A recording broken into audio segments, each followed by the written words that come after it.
after understanding empty sets, singleton sets, infinite sets, finite sets, now this is the topic that we are going to discuss today, the subsets of a given set. Let, for example, A is a set in which there are two elements. So subsets of A, if I want to write, then subsets will be you can say this singleton A, this is singleton B, and one set which is AB itself and phi. See here, you can see that the set A is a set, and this is also that set A. That any set is also called the subset of it itself. So that will always be there, and phi by default is a subset of all the sets, because you can see that phi is empty, and empty will be subset of all the sets. So this way we can write the subsets of A. So these are subsets of A. And let's take another example. If I take A equal to 1, 2, 3, then subsets will be, subsets of A will be, you can start with 1 singleton, then 2, then 3, then 1, 2, then 1, 3, then 2, 3, and 1, 2, 3, and last your 5. So you can see 1, 2, 3, 4, 5, 6, 7, 8. So there are total 8 subsets, and in that case where set A has two elements AB, number of subsets were 1, 2, 3, and 4. That phi and the set itself will always be the subset of all the sets. So please remember this. And there is a formula also to find the number of subsets. So the formula I am mentioning here, number of subsets of A in which n elements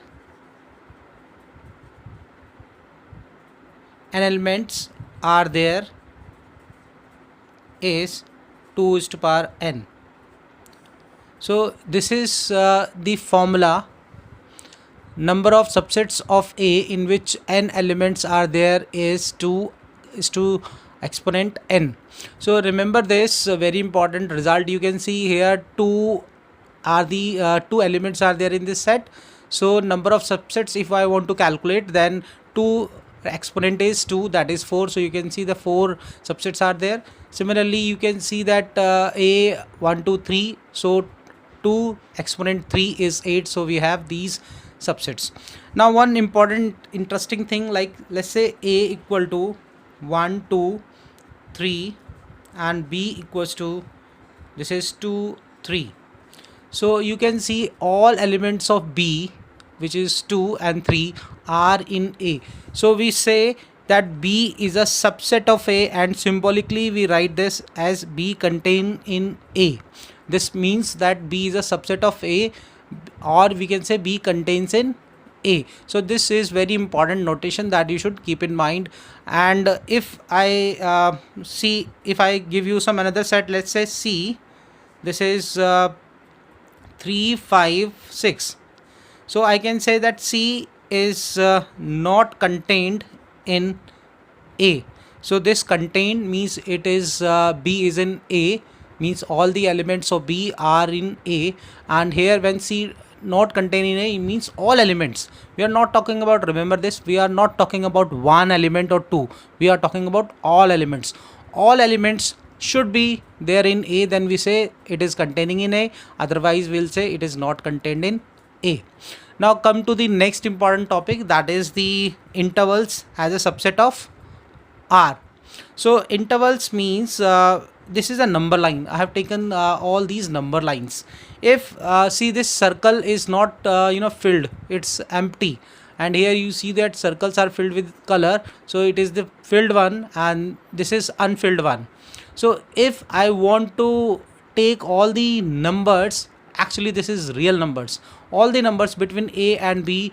So and but I'm not taking a, I'm not involving b, but I'm taking numbers in between a and b. So I'll write that as open bracket a comma b open bracket. So it means that I'm not including a, I'm not including b, I'm including numbers in between. Similarly here you see when I'm filling this circle a and this is b, so I'm taking a, I'm taking b, as well as all the numbers in between this two real numbers. So a b, this is the symbol, this is closed bracket. So this is closed interval, this is called closed interval, this is called open interval, this is open interval, this is closed interval, in which I'll take a, I'll take b, but I'll not I'll take a, I'll take b, but also I'll take numbers in between, all real numbers. Remember this, the interval concept is existing only for real numbers. And you see that between two real numbers there are infinite different rational and irrational numbers, means there are infinite real numbers as well. So you see this now, this is a, I'm including, I'm not including this b, and that's why this is unfilled. And so I write this closed interval a because I am including a, but b I am not including, so I am just writing this unfilled circle, and this is called semi open interval, you may say, or you can say semi closed. Similarly here you see a is not filled at circle is not filled at a, it is, but it is filled at b. So I am not going to take a, but I am going to take b and all the numbers in between also. So that you may say semi open and semi closed again. Now come to this concept of power set. See, power set is the subsets of all the sets of a. So first I'll take the example, and after this I'll make you understand the definition of power set. See, I want to write subsets of a. So subsets of a means singleton. A will be singleton A, singleton B, singleton C, as I have done earlier, then AB, then BC, and then AB, BC, CA, ABC, and phi. So all these are the subsets of A. But if I write a set in which you will find all these subsets as element, for example, this singleton is A, this is B, and then this is C, this is AB, this is BC, this is CA, and this is ABC, and this is phi. So you can see that all elements are written under the set symbol. So you see this symbol, you see this symbol. So this is called the power set of A. Now we are in a position to define power set. Power set is actually the set of all the subsets of a given set. So PA, this is the power set of A, and here all the elements are actually the subsets of A. Now let's discuss universal set. Universal set means, for example, if I take A as 1, 2, and B if I take as 1, 2, 3, that is up to 10. So here I can say that B is a universal set of A. It simply means if A contain in B, then B is called the universal set in term for A. This is universal set for A. And one more example I'll take. If I take all rational numbers as one set, and if I take all irrational numbers as another set,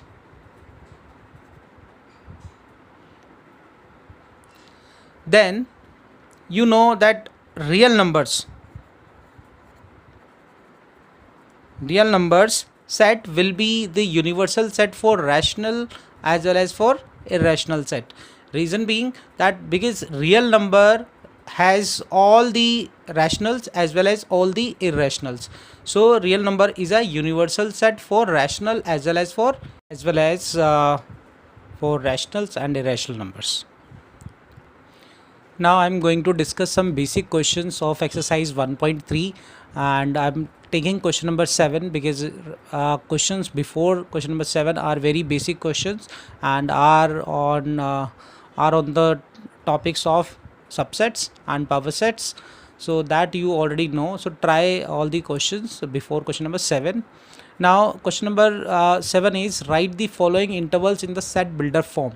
You know this interval -3, 0, we have to write this builder form. So this you see, you always denote that as x first, the element of that set, and x belongs to R, and x is greater than -3 and less than 0.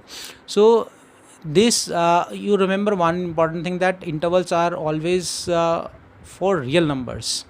We cannot make intervals for integers or natural numbers or whole numbers. So interval means all real numbers. So this is x greater than -3 and less than 0, because here it is open, so it means that we will not include -3 here. Also this will not include 0. Now come to this 6, 12. So x belongs to R, and x greater than equal to 6 and less than equal to 12. So this is where equal sign says that we are including 6 also, we are including 12 also, and numbers in between 6 and 12. See this 6, 12. So x belongs to R, x greater than 6 and less than equal to 12. It means the number should be greater than 6. It is not equal to 6, and but number is less than equal to 12, means 12 is included, and all numbers less than 12 but greater than 6 are also included. So this I am leaving it to you, that how you write that in the builder form. So this is I have left for you. Now come to this. What universal sets would you propose for each of the following? The set of right triangles. So you see there can be, it's clearly written universal set or sets would you propose for each of the following. So there can be more than one answer, but all answers will be accepted if this set will contain in that set that you answer. So the set of right triangles, so I can say the set of all triangles, the set of all triangles will be the universal set for this given set of right triangles, because ultimately all right triangles are triangles. So you can write that the set of all triangles is the universal set for this set. Or you can say all 2D shapes, the set of all 2D shapes, that will also be the universal set for this right triangles. Now come to this, the set of isosceles triangles. So again you can say the set of all triangles will be the universal set for this. So now this is very much clear to you all. We come to the Venn diagram, the most important topic of this chapter. See what Venn diagram is, we'll take example, and with the help of example I'll explain you. Whenever we discuss Venn diagram, you always remember that universal is always there. Without universal, Venn diagram cannot be explained. So here I am taking this universal set. So this U is different from that union. So this is U has more height, and you can see some more different symbol is this for universal set. So in universal set 1, 2, 3, 4, 5, 6, 7, 8, 9, 10 elements there is the universal set of A, which has 2, 4, 6, 8, 10 as its elements. So is a subset, you can see. So if I want to show that on the Venn diagram, so that Venn diagram you normally show in the rectangular form. So this is your Venn diagram. This is Venn diagram, and this complete rectangular set is universal set, and A is somewhere in this set A. So A has 2, 4, 6, 8, 10, but there are some elements left, 1, 3, 5, 7, 9. So these all elements are, see, U universal means all 10 elements are there in universal set, and there are 5 elements, 2, 4, 6, 8, 10 are in A, and 1, 3, 5, 7, 9 are not in A, but they are ultimately in the universal set. So this way you can define this universal set or a set A with the help of Venn diagram. This is very important topic. I am starting with the very basic thing. You just keep watching this clearly. Next, we'll discuss operations on sets. As we have operations in numbers like plus, minus, multiplication, division, so similar type of operations are there in sets also, set theory also. The first operation is union of sets, and second is intersection of sets. So these are the two important, and there are difference also, and there are complement also. So there are in total 4 operations, but one by one we'll discuss all. Union of sets. So to explain you, I am just taking example that let A equal to 1, 2, 3 and B equal to 3, 4, 5. If I want to write A union B means you are taking all elements of A as well as all elements of B. So first you write all elements of A, which are 1, 2, 3, and after this you write all elements of B. So 3 is the element of B, but it's already written in here, so do not repeat. Now take 4 and take 5. So this is the universal set A union B. This is the union of A and B. 1, 2, 3, 4, 5. You can say that A union B is the universal set for A as well as for B also, because all elements of A are there in A union B, and you can see this 3, 4, 5 are also there in this set A union B. So A union B is the universal set for A as well as for B. So now come to some properties of operation of unions. The first one is A union B equal to B union A. This is the commutative law, and already this A, like in numbers it is A plus B equal to B plus A. Similarly, it is A union B equal to B union A, and this is associative law. A union B union C, you take union of two sets at a time and you take union with C, that this answer will be equal to A union B union C, and this A union phi will be equal to A, because A union phi means if you add some element in A, because phi has no element, so ultimately answer will be A. And if you do A union A, the answer will be A, because all the elements of A you will write once in A union A. Then again if you try to write element of A, then all elements have already come, so you cannot write that elements again. And this is universal symbol, universal union A. This is equal to universal, law of universal. We say this is the law of universal. Now come to intersection of sets. Again we'll take some example. Let's say this is A 1, 2, 3 and this B is 3, 4, 5. So A intersection is written like this. A intersection B will write only the common elements of A and B. You can see that 3 is here in A and 3 is here in B. So this is your intersection of A and B. So you have seen this how we have calculated A intersection B. So let's say take another example. If P is A B C and Q is B C D, then P intersection Q will be B comma C, because only B and C are there in both sets P and Q. Okay, now come to the properties of operations of intersections, that A intersection B or B intersection A both are same according to this commutative law, and associative law also holds. A intersection B intersection C is equal to A intersection B intersection C, and phi intersection A will be equal to phi, because there is no element common. Ultimately there is no element in phi, so no common element can come, so this will be phi. Universal intersection A will be A, because you have to write common elements of both universal and A, so will be A, law of phi and U. And A intersection A equal to A, this law is called idempotent law. And A intersection B union C equal to A intersection B intersection, this is this is intersection, this is A intersection B intersection C. So this is something that we have to change here.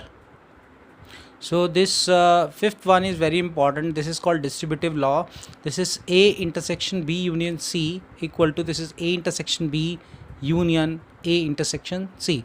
This is, as you can see, consider this is multiplication over addition, as you have done in previous classes also. So this is the same as this is distributive law of intersection over union. Now next is joint sets. If let's say A equal to 1 2 3 4 and B equal to 3 4 5 6, so if I find A intersection B, so I can see some elements coming in common. So this is 3 and 4. So if any element is there common in both the sets, then we say these are joint sets. And if I want to represent this through Venn diagram, then this is A, this is B, this is A, this is B, and this 3 4 element actually are coming here in this common part. This is 3 and this is 4. So this is, you can see more closely, this is 3 and 4 coming in that common portion. So and here it will be in A this is 1 2 and here 3, it will be 5 and 6. So this is how we show the joint set in Venn diagram. Very very important that when what joint set means. If A intersection B, we can say A and B are called joint sets if A intersection B not equal to phi. It means if there is any element in the intersection, then we say the sets are joint sets. Now come to disjoint sets. As the name suggests, if A intersection B equal to phi, then A and B are called disjoint set. And in Venn diagram we can represent this A like this is A and this is B. So this is A, this is B, this is universal. So you can see there is nothing common, so it means these are disjoint sets. Now you all are requested to subscribe this channel so that you can get all the videos in the coming days. Thank you.